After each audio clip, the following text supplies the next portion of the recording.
বিসমিল্লাহির রহমানির রহিম। শহীদ রাষ্ট্রপতি জিয়া রহমানের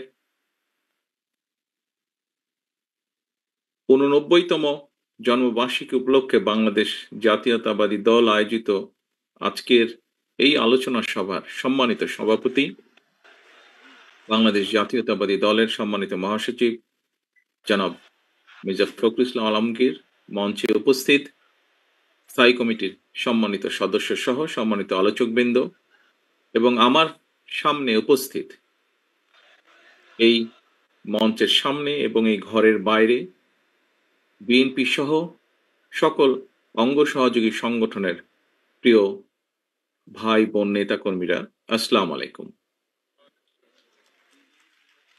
আমি আসলে বক্তব্য রাখার জন্য প্রস্তুত ছিলাম না, কারণ আমার যতটুকু মনে আছে গতকাল যখন অনুষ্ঠানটা নিয়ে আমরা আলোচনা করেছি, বক্তব্যের কারা বক্তব্য রাখবেন, আলোচনা করবেন, সেখানে মোটামুটিভাবে একটি সিদ্ধান্ত ছিল যে আমি নেতৃবৃন্দ যারা আছেন, শহীদ জিয়া, দেশনেত্রী খালেদা জিয়ার সাথে যারা কাজ করেছেন, কাছে থেকে দেখেছেন, ওনারা ওনাদের মূল্যবান পরামর্শ বা বক্তব্য রাখবেন। আহ, কিছুক্ষণ আগে আমাকে জানানো হলো যে আমাকে দুটি কথা বলতে হবে। আমি মানসিকভাবে ঠিক প্রস্তুত ছিলাম না। আহ, প্রিয় নেতৃবৃন্দ, প্রিয় সহকর্মীবৃন্দ, আমরা আজকে এখানে আলোচনা করেছি শহীদ জিয়া যখন বিভিন্ন সময় আমাদের মুক্তিযুদ্ধ থেকে শুরু করে, মুক্তিযুদ্ধে তার ভূমিকা থেকে শুরু করে, যখন দেশ পরিচালনার দায়িত্ব উনি পেয়েছেন, এই পুরো সময়টা আমরা আলোচনা করেছি। কিভাবে মুক্তিযুদ্ধকে সংগঠিত করার চেষ্টা করেছেন, কিভাবে নিজে উপস্থিত থেকে, মেজর হাফিজ সাহেবের কাছে আমরা শুনেছি, নিজে উপস্থিত থেকে যুদ্ধ, অস্ত্র হাতে যুদ্ধ করেছেন যুদ্ধের ময়দানে। আমরা নেতৃবৃন্দের কাছ থেকে শুনেছি যে কিভাবে পরবর্তীতে যখন দেশ পরিচালনা সুযোগ পেয়েছিলেন, সেই সময় কিভাবে কোদাল হাতে খাল খননের মাধ্যমে, সিম্বলিক ভাবে যদি আমরা বলি, খাল খননের মাধ্যমে দেশকে পুনর্গঠনের চেষ্টা করেছেন। প্রিয় সহকর্মীবৃন্দ, আমি মাঝে মাঝে একটি কথা বলি। এখানে আপনারা যারা আজকে ঘরে সামনে উপস্থিত আছেন, মঞ্চ থেকে শুরু করে ঘরের সামনে, ঘরের বাইরে যারা উপস্থিত আছেন, আপনারা প্রত্যেকেই এক একজন রাজনৈতিক কর্মী। রাজনৈতিক কর্মী হিসাবে আমরা বেশ কয়েকটি ব্যাপারে গর্ব অনুভব করি। আমাদের দলের ক্ষেত্রে আমরা প্রত্যেকটি নেতাকর্মী গর্ব অনুভব করি। যখন আমরা আজকে আলোচনা করছিলাম, আলোচকবৃন্দ যখন বলছিলেন শহীদ রাষ্ট্রপতি জিয়াউর রহমান যখন দেশ পরিচালনা করেছেন, কি কি ক্ষেত্রে দেশ জাতি সফলতা অর্জন করেছিল ওনার নেতৃত্বে, এই কথাগুলো যখন আমরা বলি, বিএনপির একজন কর্মী হিসেবে আমরা প্রত্যেকটি কর্মী গর্ব অনুভব করি। আমরা যখন আলোচনা করি পরবর্তীতে দেশনেত্রী খালেদা জিয়ার সময়, দেশ এবং জাতি যখন দেশ পরিচালনা করেছেন দেশনেত্রী খালেদা জিয়া, দেশ এবং জাতি কি কি অগ্রগতি অর্জন করেছে, আমরা গর্ব অনুভব করি। সহকর্মীবৃন্দ, আপনারা যখন আপনাদের এলাকায় যান, মানুষের সাথে কথা বলেন, বের হন, দলীয় কোনো কর্মসূচি পালন করেন, তখন যখন দেখেন আপনাদের পিছনে শত হাজার মানুষ সমবেত হয়েছে, আপনাদের মিছিলে শত হাজার মানুষ যোগদান করেছে, আপনাদের বুকটা অনেক ভরে যায়। সহকর্মীবৃন্দ, আমরা রাজনীতি করছি। কেন রাজনীতি করছি? কার জন্য করছি? দেশের জন্য করছি, দেশের মানুষের জন্য করছি। একজন রাজনীতিবিদ হিসাবে যেই গর্বের কথাগুলো বললাম, এর পাশাপাশি বোধহয় আরেকটি বিষয় আছে। বিষয়টি আমরা মাঝে সাঝে আলোচনা করি। আমরা যারা পেছনে রয়ে যাই, তারা আমরা আলোচনা করি। কি সেটি? সেই বিষয়টি, একজন রাজনীতিবিদ যখন, মানুষ মাত্রই মৃত্যুবরণ করবে, এবং একজন রাজনীতিবিদ যখন মৃত্যুবরণ করেন, মুসলমান যদি হয়ে থাকেন, অবশ্যই জানাজা তার হয়, এবং সেই জানাজায় মানুষের উপস্থিতি বলে দেয় যে মানুষটি মারা গিয়েছেন, তিনি তার মানুষের কাছে কতটা জনপ্রিয় ছিলেন। তিনি মানুষ হিসেবে কতটা মানুষের কাছে গ্রহণযোগ্য ছিলেন। এই জানাজার বিষয়টি বলে দেয়। এখানে ডক্টর মোশাররফ সাহেব শহীদ রাষ্ট্রপতি জিয়াউর রহমানের জানাজার কথা উল্লেখ করেছেন ওনার বক্তব্যে। আমরা সমসাময়িক ইতিহাস ওনার জানাজা থেকে শুরু করে আজ পর্যন্ত যদি দেখি, খুব সম্ভবত পৃথিবীর কোনো রাজনৈতিক নেতার চলে যাবার পরে জানাজার ক্ষেত্রে এইরকম দৃশ্য আমরা দেখিনি। এত জনসমাগম আমরা দেখিনি। এভাবে মানুষকে কাঁদতে আমরা দেখিনি, এত সংখ্যক মানুষকে কাঁদতে। প্রিয় সহকর্মীবৃন্দ,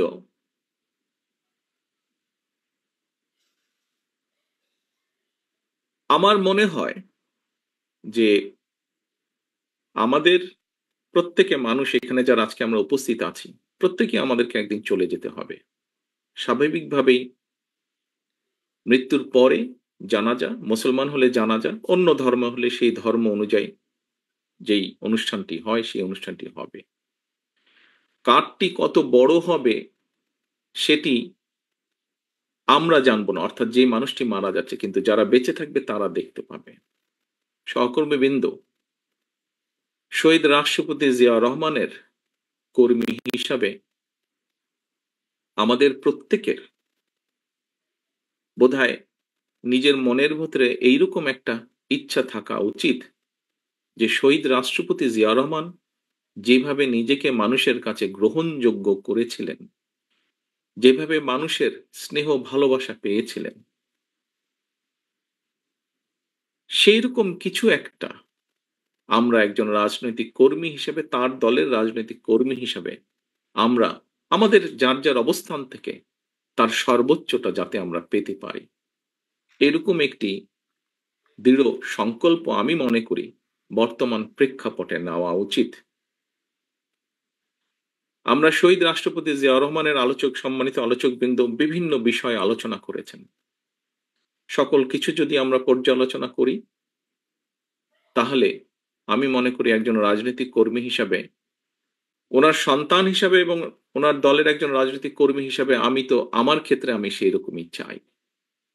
আমার দৃঢ় বিশ্বাস, আমার সামনে উপস্থিত আপনার প্রতিটি মানুষ, আমি যেই কথাগুলো তুলে ধরেছি আপনাদের কাছে, এখন হয়তো একজন মানুষ হিসাবে আপনি কেন চাইবেন না যে আপনি এমন কিছু রেখে যান যা আপনি চলে যাবার পরেও সেটি ক্যারি করবে, অর্থাৎ মানুষের সেই সমর্থন, মানুষের সেই শ্রদ্ধা, মানুষের সেই সম্মান আপনার প্রতি। সহকর্মীবৃন্দ, মেজর হাফিজ সাহেব ওনার বক্তব্যে একটি কথা বলেছেন। উনি দুদিন আগে যখন এলাকায় গিয়েছেন, উনি কিছু মানুষকে দেখেছেন ওনার সামনে, উনি খুব অবাক হয়েছেন। প্রিয় সহকর্মীবৃন্দ, এইরকম মানুষগুলো 5 তারিখের পর থেকে আস্তে আস্তে ভিড় করা শুরু করেছে।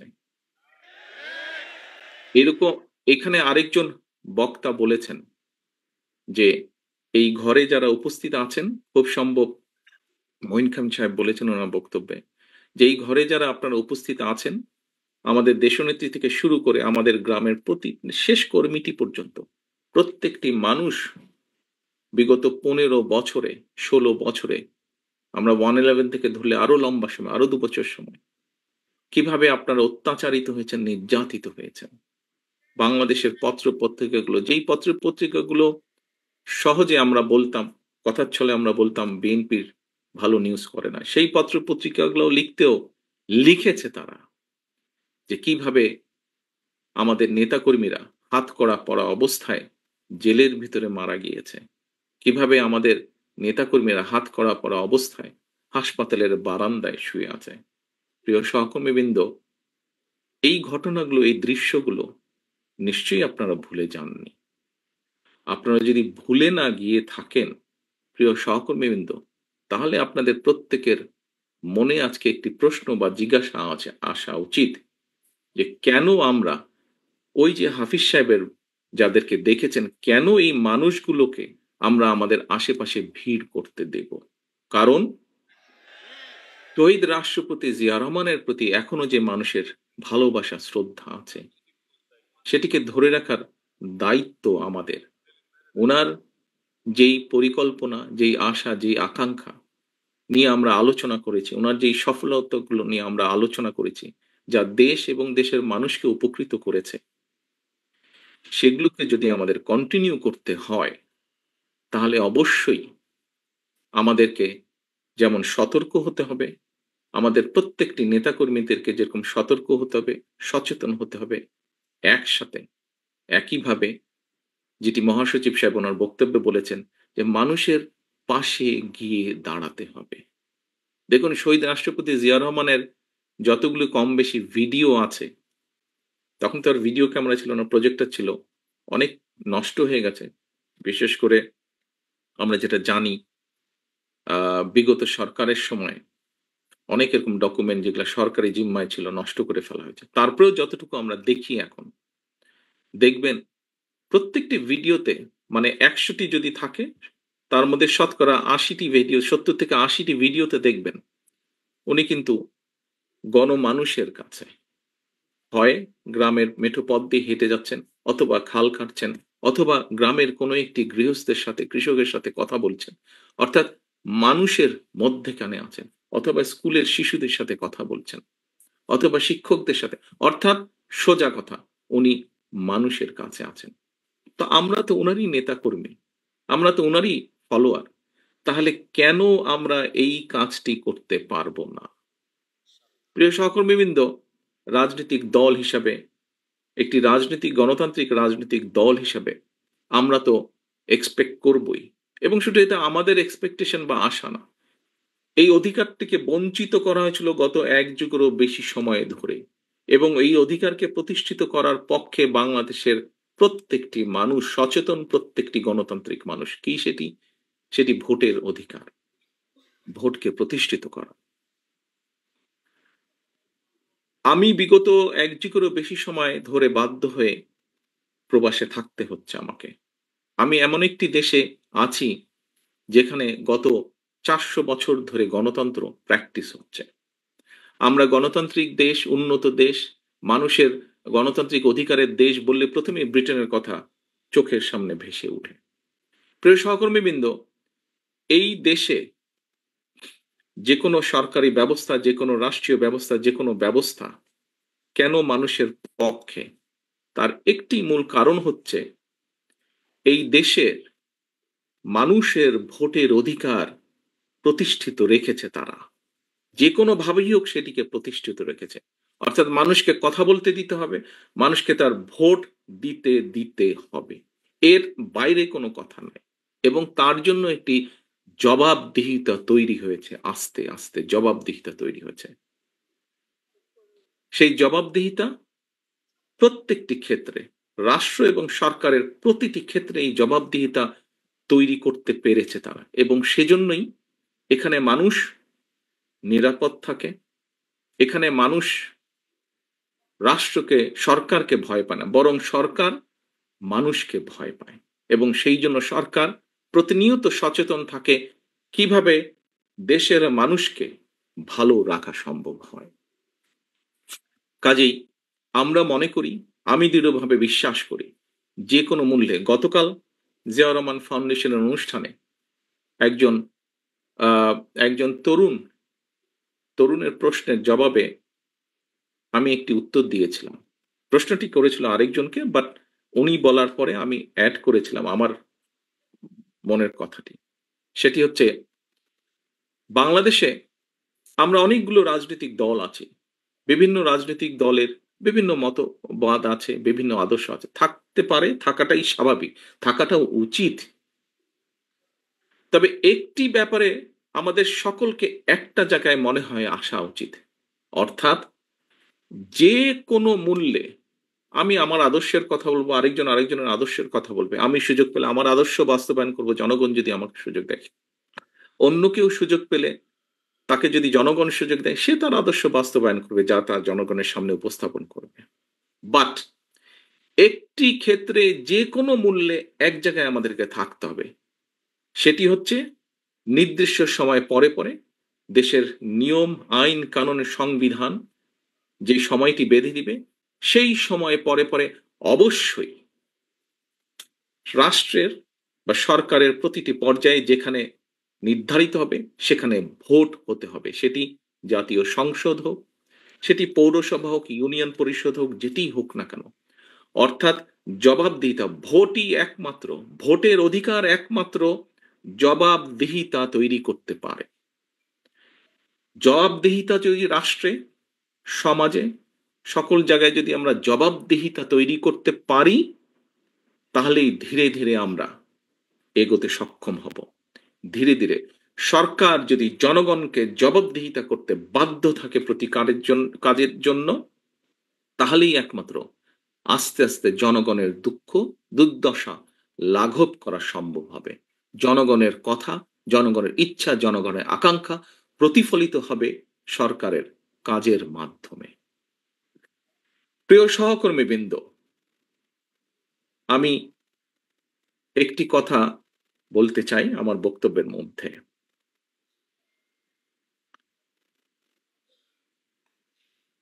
হাফিজ সাহেবের আবারও উদাহরণটি আমি টানতে চাই। ওই যে মোটরসাইকেল বহর, আপনারা বিগত 16-17 বছর অনেকভাবে নির্যাতিত হয়েছেন। আমরা মোটামুটি একটি গড় হিসেবে জানি বাংলাদেশ জাতীয়তাবাদী দলের ৬০ লক্ষ নেতাকর্মীর নামে বিভিন্নভাবে মিথ্যে গায়েবী মামলা আছে, নির্যাতিত, অত্যাচারিত। শুধুমাত্র জুলাই আগস্ট মাসে যে আন্দোলন, জনগণের যে আন্দোলন, সেখানে বাংলাদেশ জাতীয়তাবাদী দলেরই প্রায় ৫০০-র মতন নেতাকর্মী শহীদ হয়েছেন। বহু হাজার, শত হাজারের মতন নেতাকর্মী বিভিন্নভাবে জখম হয়েছেন। আমরা কি এতগুলো বাংলাদেশ জাতীয়তাবাদী দলের নেতাকর্মীরা যারা অত্যাচার নির্যাতন সহ্য করেছে, এই যে ৬০ লক্ষ মানুষ বা তারও বেশি সংখ্যক মানুষ, আমরা কি ওই মোটরসাইকেল বহরের যারা, তাদেরকে সুবিধা দেওয়ার জন্য এই অত্যাচার নির্যাতন সহ্য করেছি? অবশ্যই নয়, অবশ্যই নয়। সহকর্মীবৃন্দ, মানুষ হিসাবে আমরা বিভ্রান্ত হয়তো হতেই পারি, কিন্তু যে পরিস্থিতির ভিতর দিয়ে আজকে এই মুহূর্তে আমরা যেখানে এসে দাঁড়িয়েছি, সহকর্মীবৃন্দ, আমি বিনীত হাতে আপনাদের কাছে করজোড়ে অনুরোধ করব, এই ঘর বা এই ঘরের বাইরে নয়, সমগ্র বাংলাদেশে শহীদ রাষ্ট্রপতি জিয়াউর রহমান এবং দেশনেত্রী বেগম খালেদা জিয়ার যত সৈনিক, যত কর্মী আছেন, আপনাদের কাছে বিনীতভাবে অনুরোধ করব, দয়া করে আপনারা ওই মোটরসাইকেল আলাদেরকে ভিড় করতে দেবেন না। দয়া করে আপনারা নিজেদের প্রত্যেককে, দয়া করে আপনারা শহীদ রাষ্ট্রপতি জিয়াউর রহমানের জানাজার চিত্রটা মনে করবেন এবং দয়া করে আপনারা বিভ্রান্ত হয়ে কোনো কাজ, বিভ্রান্তিকর কোনো কাজ করা থেকে বিরত থাকেন। সহকর্মীবৃন্দ, কথা প্রসঙ্গে সবাই বলে যে একটি নিরপেক্ষ নির্বাচন হলে, বিভিন্ন আলোচক বৃন্দ বলেন যারা বিএনপি করেন না, আপনারা বিভিন্ন টক শো দেখেন, আমিও দেখি, বরং হয়তো চেষ্টা করি একটু বেশি দেখতে, যেহেতু দেশ থেকে দূরে আছে।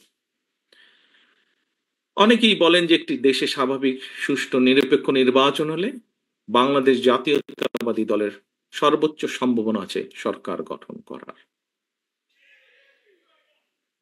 সহকর্মীবৃন্দ, আমি আপনাদের কাছে একটি প্রশ্ন রাখতে চাই।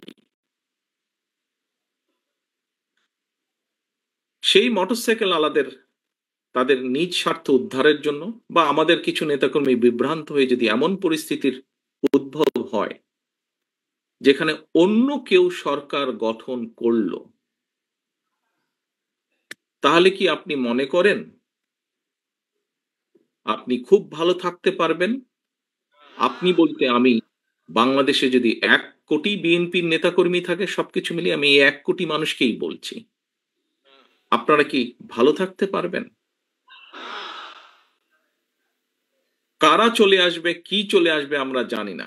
তবে আর যাই হোক সেটা আপনাদের কারো জন্য ভালো হবে না, আমাদের কারো জন্য ভালো হবে না। প্রিয় সহকর্মীবৃন্দ, কোনো কারণে যদি অন্য কেউ সরকার গঠন করে, একজন রাজনৈতিক কর্মী হিসাবে আপনার এতটুকু চিন্তা, এতটুকু সেন্স থাকতে হবে। অন্য কেউ যদি সরকার গঠন করে, বাংলাদেশের রাজনৈতিক প্রেক্ষাপটেই হোক, আন্তর্জাতিক রাজনৈতিক প্রেক্ষাপটের ক্ষেত্রেই হোক, সেটা কি দেশ এবং জাতির জন্য খুব ভালো হবে? আমি দৃঢ়ভাবে বিশ্বাস করতে চাই যে আপনারা পরবর্তী যে সেকেন্ড নাটা বললেন, আপনারা বুঝে শুনেই নাটা বলেছেন। প্রিয় সহকর্মীবৃন্দ, আপনারা যদি বুঝে শুনে নাটা বলে থাকেন তাহলে আপনারা সঠিক বলেছেন, এবং তাই যদি হয়ে থাকে, দুটো প্রশ্ন করেছি আপনাদের, দুটোতেই আপনারা না বলেছেন। প্রিয় সহকর্মীবৃন্দ, এই নাটি যদি আপনারা বুঝে শুনে এবং সত্যিকার ভাবে না বলে থাকেন, এখনো আমাদের হাতে সময় আছে মানুষের পাশে গিয়ে দাঁড়ানো। এখনো আমাদের সময় আছে, এখনো আমাদের কাছে সময় আছে মানুষ যেভাবে চায় সেভাবে চলার জন্য। দিন শেষে কিন্তু রাজনৈতিক দল হিসাবে, রাজনৈতিক কর্মী হিসেবে যাই হোক, দিন শেষে কিন্তু আপনাকে ওই লোকটার কাছে, ওই মানুষটার কাছে, ওই ভোটারটার কাছে আপনাকে যেতে হবে। এটা তো বোঝেন নাকি? এটা তো বোঝেন। আমরা দুদিন আগে দুদিন আগে আমি একজন ব্যক্তির টক শো দেখছিলাম। উনি কথা প্রসঙ্গে বলছিলেন, সে আলোচক কথা প্রসঙ্গে বলছিলেন যে উনি এখনো ঠিক বুঝে উঠতে পারছেন না, যেই স্বৈরাচার পালিয়ে গিয়েছে তারা আবার মাথাচাড়া দেওয়ার চেষ্টা করছে। চেষ্টা ঠিক আছে, করতেই পারে তারা, কিন্তু তারা যদি ভোটের মাঠে নামে, কি নিয়ে তারা মানুষের সামনে হাজির হবে?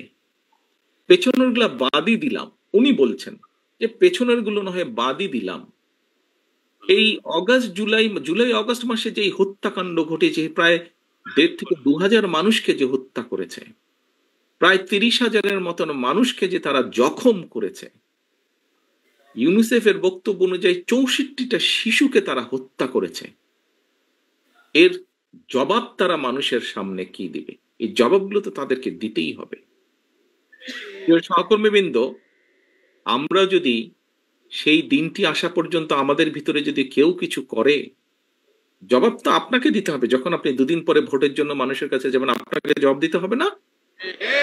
সে বলে সে যদি বলে যে এই মিয়া, তোমার ওই লোক এসে আমার সাথে এই ব্যবহার করেছে বা আমার প্রতি এই অন্যায় অবিচার করেছে, তোমার দলের লোক এসে, আপনি কি জবাব, আপনি কি যদি তখন যদি শুধু জবাব দেন, ভাই ওকে তো চিনি না, ও দলের কেউ না, তাতে কি হয়ে যাবে? তাতে তো হবে না। প্রিয় সহকর্মীবৃন্দ, আমাদের সামনে উদাহরণ আছে, একদম কটকটা একদম পরিষ্কার উদাহরণ আছে। জনগণ যখন ক্ষিপ্ত হয়, জনগণ কিভাবে স্বৈরাচারকে খেদিয়ে দেশ থেকে পালিয়ে যেতে বাধ্য করে। সহকর্মীবৃন্দ, মাত্র কদিন আগে, এখনো চোখের সামনে জল করছে সেই উদাহরণ। জনগণ যদি ক্ষিপ্ত হয়, যতই মনে মনে তৃপ্তি বোধ করেন বিএনপি সবচেয়ে বড় দল, আমি জানি হয়তো আমার এই কথাটার কিছু কিছু রিয়াকশন হলেও হতে পারে, বিভিন্ন জন বিভিন্ন ভাবে টুইস্ট করতে পারেন। দলীয় প্রোগ্রাম বলছি, তারপরে এটাতে দলীয় থাকবে না, এখানে সাংবাদিক ভাইয়েরা আছেন, ইন্টারনেটে কানেক্টেড, এটা বেরিয়ে যাবে। বিষয়টি হচ্ছে যে জল করছে সেই উদাহরণ। কাজেই দিন শেষে কিন্তু সেই জনগণ, দিন শেষে সেই জনগণ, আমরা সকলে সেই জনগণের সমর্থন পাওয়ার চেষ্টা করছি। কাজেই সমর্থন যদি পেতেই হয়, কেন আমরা সত্যিকার ভালোভাবে সেই সমর্থন নেওয়ার চেষ্টা করব না? কেন আপনি কেন আপনি অন্যায়ের বিরুদ্ধে চোখ বন্ধ করে রাখবেন? প্রিয় সহকর্মীবৃন্দ,